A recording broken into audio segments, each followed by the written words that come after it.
जो है वह खड़ा है बिना किसी स्तंभ के, जो नहीं है उसे थामे है। राख और रोशनी के ऊंचे ऊंचे स्तंभ, आग के स्तंभ और पानी के स्तंभ, धुएं के, खुशबू के, आदमी के उठे हुए हाथों के स्तंभ। अब जैसा कि इस कविता में कवि जो है बनारस शहर में क्या क्या होता है और वही काम जो बनारस की पहचान को बनाए हुए हैं, उसकी धार्मिकता को बनाए हुए, पौराणिकता को बनाए हैं और प्राचीनता को भी बरकरार रखा हुआ है, नवीन होते हुए भी, नया होते हुए भी। तो बनारस शहर के जो रोजाना के क्रियाकलाप हैं वही बनारस की पहचान है। अब जैसा कि कविता के पिछले अंश में हम पढ़ चुके हैं कि बनारस में कैसे वसंत आया और फिर किस तरीके से वहाँ के शहरों में, वहाँ के मोहल्लों में, गलियों में जो है किस तरीके से वसंत जो है धूल के बवंडर के साथ वसंत के आगमन को पहचानता है। शवों से उसकी पहचान होती है, घाटों से उसकी पहचान होती है, मंदिरों से पहचान होती है और नदियों के अंत तक में, नदियों के किनारे जो पत्थर हैं उनके घिसने की जो कहानी है उसको बतलाया है कवि ने। और साथ ही ये भी बताया है कि किस तरीके से घाटों घाटों पर जो आरती है उसके आलोक में आप एकदम से अगर आए बनारस तो आप उस आलोक में खो जाएंगे और ये देखेंगे कि बनारस की जो बनावट है, जो हमें वहाँ की प्राचीनता, नवीनता और जो प्राकृतिक परिवेश है उन सब में दिखाई देती है।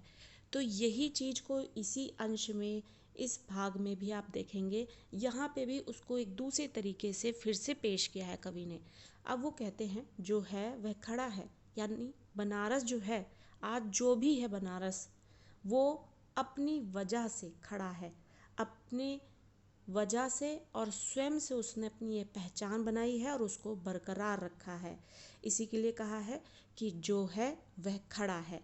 खड़ा होने का अर्थ यह है कि अगर आप किसी चीज़ को बरकरार रखते हैं, उसे बनाए रखते हैं, तो उसे कहते हैं खड़ा रखना। यानी जो है वो खड़ा है, यानी आज भी बना हुआ है बिना किसी स्तंभ के। स्तंभ होता है खंबा, जो कि मजबूती का चिन्ह होता है। तो मजबूती जो है सहारे का भी एक चिन्ह बनता है। तो इस तरीके से बिना किसी स्तंभ के जो है वह खड़ा है, यानी बनारस शहर बिना किसी मदद के और सहारे के आज भी खड़ा है और अपने बल पर खड़ा है। जो नहीं है उसे थामे है और जो स्तंभित नहीं है उसको भी बनारस शहर ने थाम रखा है। कैसे? दूर दूर से भक्त और श्रद्धालु जब आते हैं तो उनको ये बनारस शहर कैसे थाम के रखता है, भक्ति के आधार पर भी और प्रकृति से जोड़कर भी और ईश्वर से भी जोड़कर। तो बनारस स्वयं को तो बनाकर रखा ही है, साथ ही जो नहीं स्तंभित हैं उनको भी थाम कर रखा हुआ है बनारस ने। राख और रोशनी के ऊंचे ऊंचे स्तंभ।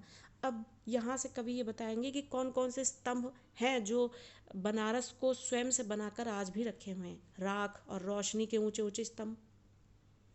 राख, जैसा कि हमने पढ़ाई था कि हिंदू धर्म में लोगों की मान्यता है कि बनारस में गंगा किनारे जो शव हैं, अगर मृत्यु के बाद जो बेजान शरीर है, अगर उसकी अंतिम प्रक्रिया को गंगा किनारे किया जाए तो उसे मोक्ष मिल जाता है। तो उस राख से, उस रोशनी से और आग के स्तंभ से जो आरती प्रज्वलित की जाती है, उस आग के स्तंभ से, पानी के स्तंभ से, पानी यानी गंगा के पानी से के स्तंभ से, धुएं के आधार से जो कि सुबह पूजा अर्चना के समय धूप बाती की जाती है, खुशबू के स्तंभ से और आदमी के उठे हुए हाथों के स्तंभ से। जब भक्त और श्रद्धालु आते हैं और बनारस की भक्ति में डूब जाते हैं तो किस प्रकार वो अपने वंदना को, अपनी भक्ति को हाथ ऊपर करके ईश्वर के प्रति अपना आभार प्रकट करते हैं, उनकी वंदना करते हैं। वो भक्त के उठे हुए हाथ, ये स्तंभ, ये सारे स्तंभ जो अभी कवि ने इस अंश में गिनाए हैं, यही सारे स्तंभ मिलकर जो हैं बनारस को बनाते हैं। स्तंभ यानी ये सहारा हैं बनारस के, इन्हीं की वजह से बनारस है, जिसकी वजह से दूर दूर से श्रद्धालु और भक्त आते हैं बनारस। तो यही आधार है इनका बनारस को बनाए रखने का, और यही बनारस की पहचान है।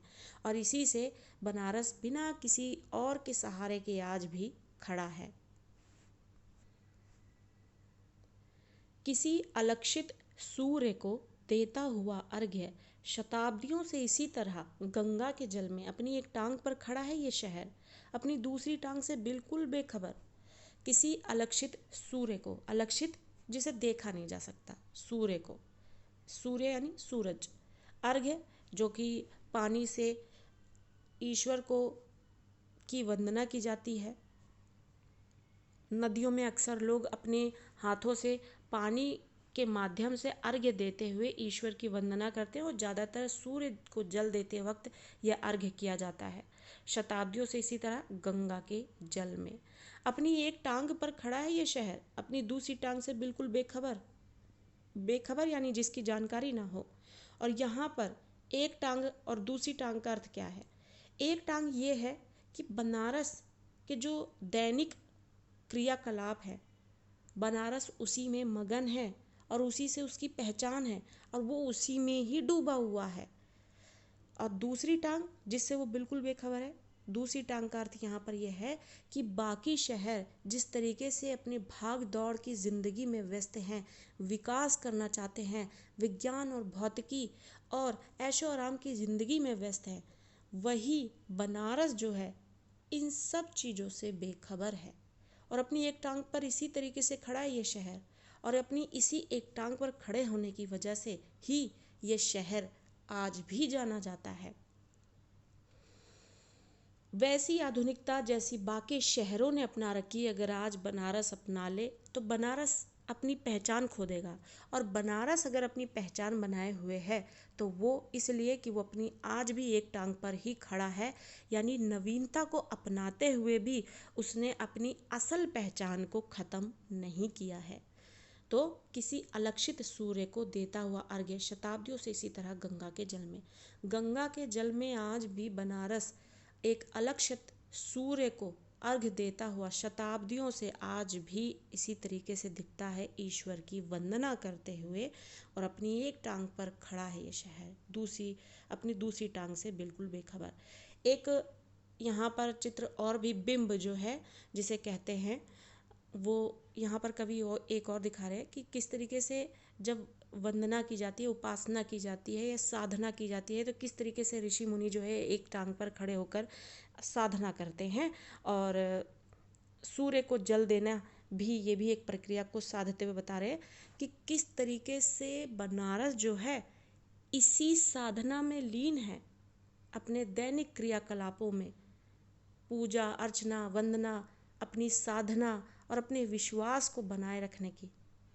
और इसी वजह से आज जो बनारस है वो अपनी पहचान बनाए हुए रखा हुआ है, नवीन होते हुए भी और शहर होते हुए भी बनारस अपनी वजह से बिना किसी सहारे के आज भी अपनी पहचान बनाकर रखा है।